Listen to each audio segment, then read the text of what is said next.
Hey, this is Dane at PropRocks. Look what I just received. It's a Star Wars Bandai kit. It's the R2-D2 and R5-D4 kit. And I can't contain my excitement because I opened it up and I took all the sprues out of the packaging. But first off, I'll show you the box and then I'll get to the components inside. Ooh. So there's one side panel, there's another one, yep, and here's a little bit more, and let me open it up now. So yes, these did come in packaging, but I took them out because I was too excited. I actually already gave them all a rinse with warm soapy water to remove any oils, so they're all ready to be clipped out and assembled and painted. But these are the little bases. Also, here are some silver parts. These look like parts for R2-D2. Here are some more silver parts for R5. I think it's R5, yeah. But the thing I really like about Bandai is they're really detailed, and also their snap kit, or it's a snap tight kit, so no glue let me start over. No glue required. And their detail is really good. Like for instance, let me see if I can zoom in. Oh, that's zooming out. Zoom. There it is. See that little brass part? Look how thin and detailed it is. Yeah, something like that. Ooh.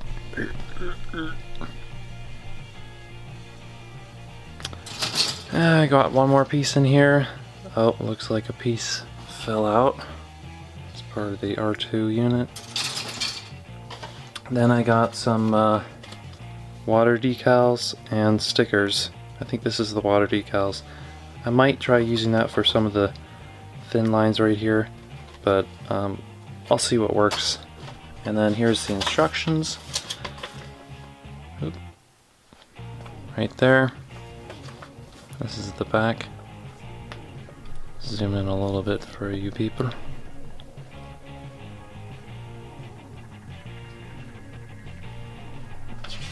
And a lot of the instructions are in black and white, sorry for the glare, and they're in Japanese, so I can't read it, but they've got pictures, so I should be able to figure out how it goes together.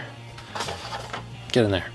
Alright, well, I'm going to start snapping all the pieces off the sprues, deciding what parts get painted, and I'll get back to you in a second. One more thing, here are the tools I'm using. Nothing fancy, and I should be using like some flush wire cutters for cutting off the sprues, but this is what I have and I didn't want to spend any more money. So this is like a jeweler's pliers, but it's got a little bit of a blade right there, and I might try to use that.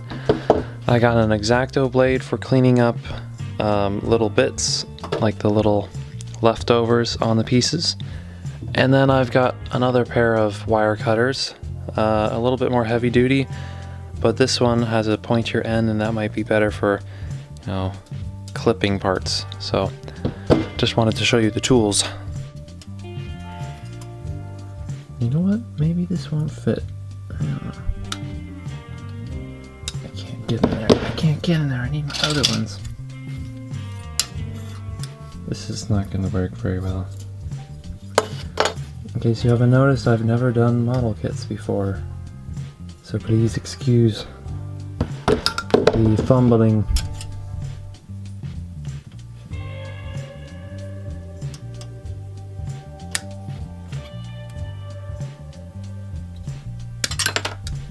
That is a satisfying sound. It sounds really weird when I say it that way. I'll get back to you when I start popping out more pieces. This is probably boring. Before I continue, I have to decide what to paint, like what colors. I decided that I'm not going to stick with the original colors and I'm going to try something different. So I'm thinking for the R5 unit I would probably do like a yellow. Maybe a yellow from starting from the shoulder and going up. Yellow accents and the head would be yellow. And then for the R2 unit, I'm thinking about doing a red version. So basically the same style and everything, but just the blue panels are going to be red. And also, for certain parts like that are metallic-y, this silver metallic-y, I'm going to have to paint over with my own silver. Then I'm going to spray it with a silver, metallic-y silver. Doesn't look so great. It looks like plastic. So I'm just gonna spray paint it with a flat gray primer and then go over it with some silver. And I think that'll look much better. Whoa, earthquake. When I'm snipping these parts out, I'm also using an X-Acto blade to clean up the edges, because it leaves these little burrs, and that will start to mess with how it's goes together, and also it doesn't look as good. If the camera will focus and it's really dark, I mean it's white on white so you can't see. Let me put it on a darker background. There, those tiny little pegs, those are burrs, and I'm basically just taking my X-Acto blade carefully and just trimming those off like that.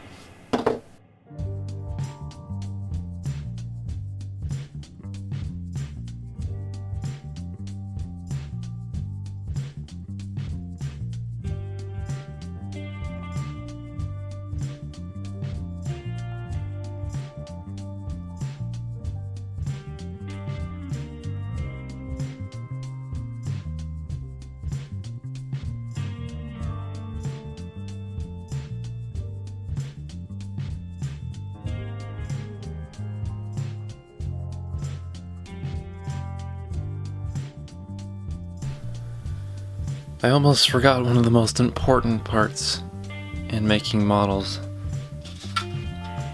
Here it is. Donuts.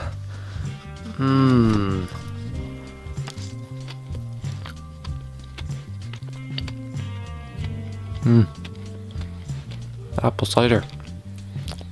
Yummy.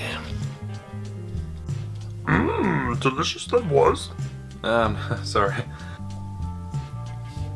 So, since I can't have any Star Wars music in my video because it's copyrighted and Disney / Lucasfilm will come after you, I decided that I'm going to do a little something for you.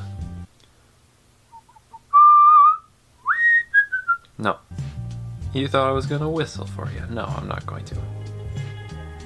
I'm just gonna find some other music to play in the background while I trim my pieces. Okay, after 2 hours, probably about 2 hours, I finally deburred all the little pieces, and now I'm kind of grouping them together and deciding which ones are gonna get painted. All these metallic pieces, I'm going to spray with a primer, then I'm going to spray it with a silver.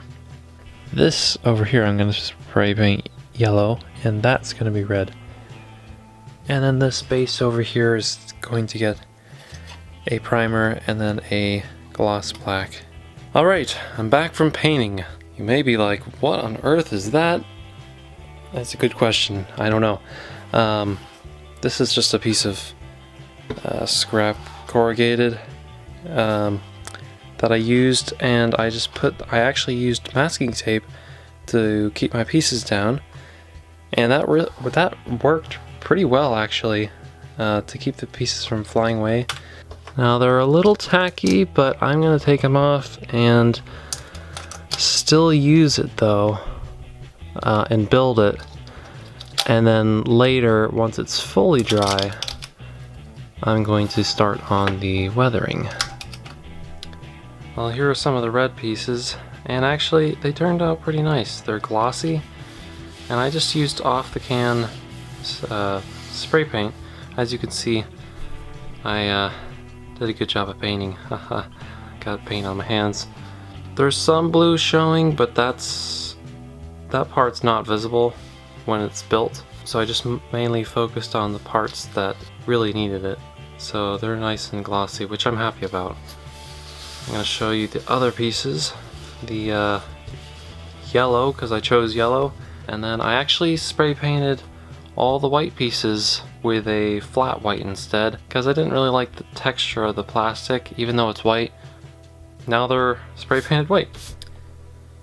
I went over the silver parts with silver spray paint, and it turned out okay. It looks better on camera, but in person it's actually kind of really sparkly. And I guess that's okay for right now, because like I said before, I'm going to weather it, and hopefully that should get rid of some of the sparkles, like the glitter effect. Yeah. The yellow pieces are done. Well, sort of. I still need to let it dry a little bit more because it's still kind of tacky, but I'm impatient. I'm going to build it anyway and hopefully not ruin the paint job by handling it. Anyway, I'm going to get into the building process, and I'll get to you when they're almost assembled, probably. The bases, they're really simple. He's got these little plates. I don't know what these are for, but they just go in there, right? Like that. But I'm happy with how this gloss turned out. It's not, I mean, it's not perfect. And actually, it's a little difficult to get in there. Maybe I'm turning it the wrong way.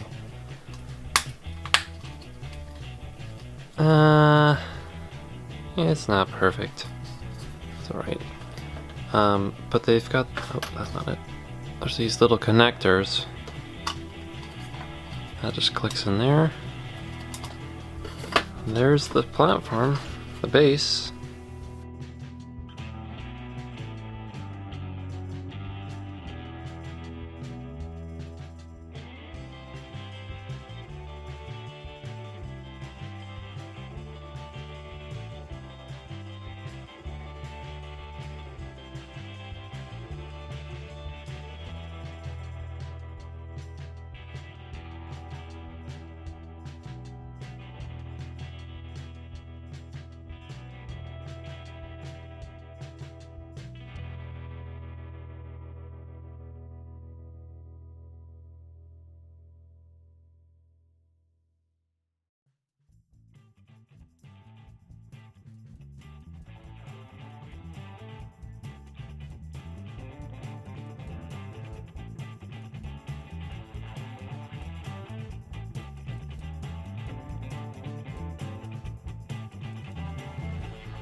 And they're done. Finally. After like, it's probably like 10 hours. 10 hours in total of painting and building and more painting. I'm okay with the finish. I feel like I weathered them a little too much, so they're a little too dirty. It looks much better on camera than in person. Overall, I'm relatively happy with them. I'm just gonna give them a spin so you can see the different, some different angles. So first off, I knew I wanted to paint this guy yellow. I was unsure about what to do for the R2 unit. I was thinking of just keeping him the classic R2-D2 with the blue, but I decided to go for something a little different. As for finishing, I'm actually really happy with how this silver turned out. I expected it to be kind of fake looking, but it's actually a really nice shiny look, but it looks like metal. I dabbed it very dryly with some black acrylic paint, and that helped make it pop a little bit more. There's a little bit more of the back side. Here's part of the R5 unit. There's a little discoloration between the different types of yellow because specifically here and here, and then also the shoulder there and there. That's because I painted some of them with a primer first, and then some of them just the white piece directly, the actual plastic piece. And I wish I didn't do that. I wish I took more time, but I'm very impatient when it comes to paint drying, so I just, I went ahead and started touching it and everything, and it lost some of its sheen. I made the head a little too dirty, but I really tried to add some realism. So I added some paint chipping at the top. Get out of the way. And some, dirt spots. Yeah, I think it turned out pretty nice. Also going to move the camera down so you can see the feet. The feet are actually pretty impressive. These little pipes. Here's my thumb for reference. It's pretty small, but it's pretty impressive work. One really cool feature I have to show you is the fact that you can actually remove the head. You can stick your finger in here and push out the, voila, third leg. I think that's really cool. And you can also position the head sideways or something if you wanted, and you can pose it so the legs do move, which is also really good. And that's it for my review. Thank you so much for watching and sticking with the video. Hopefully I'll be able to do more Bandai kits in the future. I do plan to come out with more videos of various different props I'm working on currently. I'll give you a sneak peek of what I'm working on. Let me just move that out of the way. There's a little something I'm working on. Here's another little something I'm working on. And here's one more something I'm working on. If you liked the video, please share, and I'll catch you next time. Thanks for watching. Bye. Hey there!